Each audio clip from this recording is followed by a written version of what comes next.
Assalamualaikum warahmatullahi wabarakatuh. Perkenalkan, nama saya Adib Asraf, NIM C170-230. Di sini saya akan menjelaskan materi tentang teknik pengambilan sampel. Untuk pokok pembahasan pada materi ini ada 4, yaitu definisi teknik pengambilan sampel, jenis-jenis teknik pengumpulan sampel, yang ketiga penentuan jumlah sampel, yang keempat proses penarikan sampel. Definisi teknik pengambilan sampel. Teknik sampel menurut Sugiono adalah teknik pengambilan sampel untuk menentukan sampel yang akan digunakan dalam penelitian. Menurut Margono, teknik pengambilan sampel ialah cara untuk menentukan sampel yang jumlahnya sesuai dengan ukuran sampel yang akan dijadikan sumber data sebenarnya, dengan memperhatikan sifat-sifat dan penyebaran populasi agar diperoleh sampel yang representatif. Untuk semakin memperjelas apa itu teknik sampling, menurut Taken, suatu teknik pengambilan sampel yang ideal mempunyai sifat-sifat. Yang pertama, dapat menghasilkan gambaran yang dapat dipercaya dari seluruh populasi yang diteliti. Yang kedua, dapat menentukan presisi dari hasil penelitian dengan menentukan simpangan baku dari taksiran yang diperoleh. Yang ketiga, sederhana, sehingga mudah dilaksanakan. Yang keempat, dapat memberikan keterangan sebanyak mungkin dengan biaya yang serendah-rendahnya.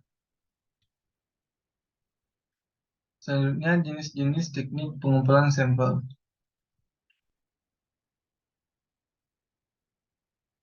Ada beberapa macam atau metode pengambilan sampel yang dipergunakan dalam penelitian. Penarikan sampel pada garis besarnya dibagi dalam dua cara, yaitu probability sampling dan non-probability sampling. Yang pertama, probability sampling, yaitu pengambilan secara acak yang diketahui jumlah populasinya dan memberikan peluang atau kesempatan yang sama dari setiap unit populasi untuk dijadikan sampel. Penarikan dengan cara ini telah lebih dahulu menetapkan jumlah sampelnya dengan metode penentuan jumlah sampel. Yang kedua, non-probability sampling adalah cara atau metode penarikan sampel tidak diketahui jumlah populasinya dan tidak memberikan kesempatan yang sama pada setiap unit populasi untuk dijadikan sampel. Penarikan sampel yaitu dengan probability mempunyai syarat, yaitu diketahui besarnya populasi induk, besarnya sampel yang diinginkan telah ditentukan. Setiap unsur atau kelompok unsur harus memiliki peluang yang sama untuk dijadikan sampel.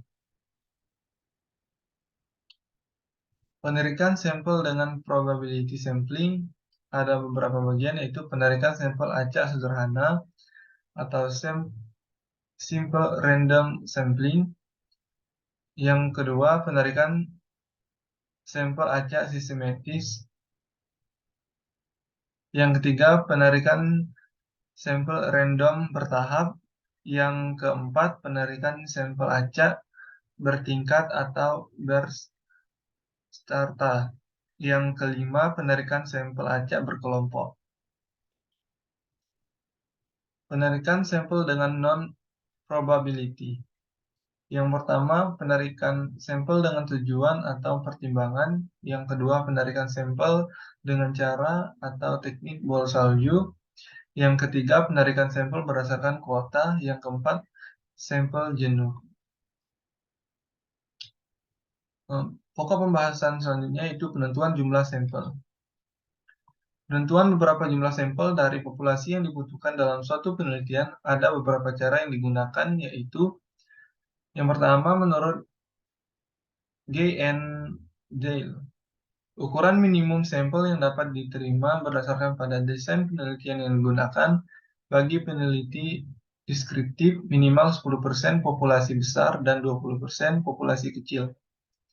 Pada penelitian yang menguji hubungan korelasional, minimal 30 sampel. Sedangkan penelitian hubungan kausalitas 30 subjek per kelompok pada metode eksperimental minimal 15 subjek per kelompok. Yang kedua, Roscoe. Ukuran sampel yang layak dalam penelitian di antara 30 sampai dengan 500 elemen jika sampai dipecah lagi ke dalam subsampel laki-laki atau perempuan, SD atau SMP atau SMA, jumlah minimum subsampel sebanyak 30. Sedangkan pada penelitian multivariate termasuk analisis regresi multivariate, ukuran sampel harus beberapa kali lebih besar, 10 kali dari jumlah variabel yang akan dianalisis untuk penelitian eksperimen yang sederhana. Dengan pengendalian yang ketat, ukuran sampel bisa di antara 10 sampai dengan 20 elemen. Yang ketiga, menggunakan rumus Solpin. Bisa dilihat pada PPT untuk rumusnya. Penggunaan rumus Solpin ini langkah pertama ditentukan batas toleransi tingkat kesalahan dan tingkat keakurasiannya. Minimal batas kesalahan 5%, berarti memiliki tingkat keakurasiannya 95%. Yang keempat, Krejci-Morgan. Metode penentuan jumlah sampel dengan menggunakan tabel dan prinsipnya semakin banyak populasi semakin kecil sampelnya dalam populasi yang besar. Selanjutnya, proses penarikan sampel. Proses pengambilan sampel merupakan cara-cara kita dalam memilih sampel untuk studi tertentu. Proses terdiri dari beberapa tahapan sebagai berikut. Yang pertama, tahap 1 memilih populasi. Proses awal ialah menentukan populasi yang menarik untuk dipelajari. Suatu populasi yang baik ialah mencakup rancangan eksplisit. Semua elemen yang terlibat biasanya meliputi 4 komponen, yaitu elemen, unit sampling, keluasan skop, dan waktu. Tahap kedua, memilih unit-unit sampling. Unit-unit sampling adalah unit analisis dari mana sampel diambil atau berasal karena kompleksitas penelitian dan banyaknya desain sampel, maka pemilihan unit-unit sampling harus dilakukan dengan seksama. Tahap ketiga, memilih kerangka sampling. Pemilihan kerangka sampling merupakan tahap yang penting karena jika kerangka sampling dipilih secara memadai tidak mewakili populasi, maka generalisasi hasil penelitian meragukan. Kerangka sampling dapat berupa dari daftar nama populasi seperti buku, telepon, atau database nama lainnya. Tahapan keempat, memilih desain sampel. Desain sampel merupakan tipe metode atau pendekatan yang digunakan untuk memilih unit-unit analisis studi. Desain sampel sebaiknya dipilih sesuai dengan tujuan penelitian. Tahapan kelima, yaitu memilih ukuran sampel. Ukuran sampel tergantung beberapa faktor yang mempengaruhi, diantaranya yaitu homogenitas unit-unit sampel. Secara umum, semakin mirip unit-unit sampel dalam suatu populasi semakin kecil sampel yang dibutuhkan untuk memperkirakan parameter-parameter populasi. Selanjutnya, kepercayaan. Kepercayaan mengacu pada suatu tingkat tertentu di mana peneliti ingin merasa yakin bahwa yang bersangkutan memperkirakan secara nyata parameter populasi yang benar. Semakin tinggi tingkat kepercayaan yang diinginkan, maka semakin besar ukuran sampel yang diperlukan.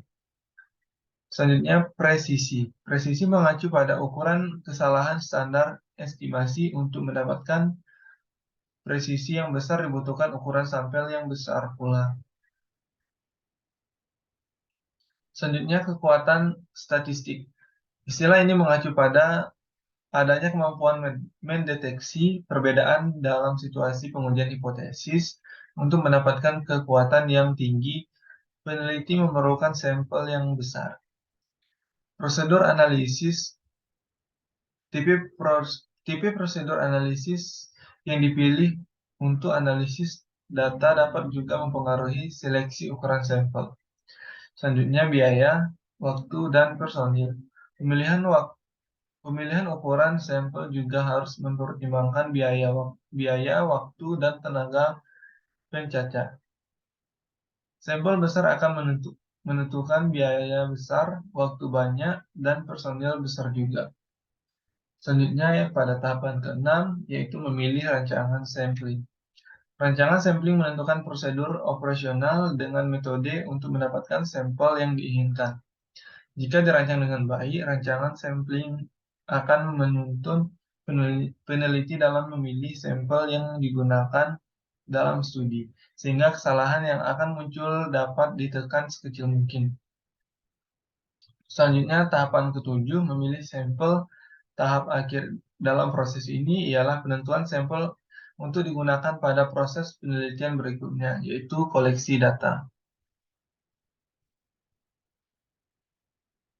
Mungkin hanya itu materi yang dapat saya jelaskan dan saya sampaikan. Lebih dan kurang saya mohon maaf. Wassalamualaikum warahmatullahi wabarakatuh.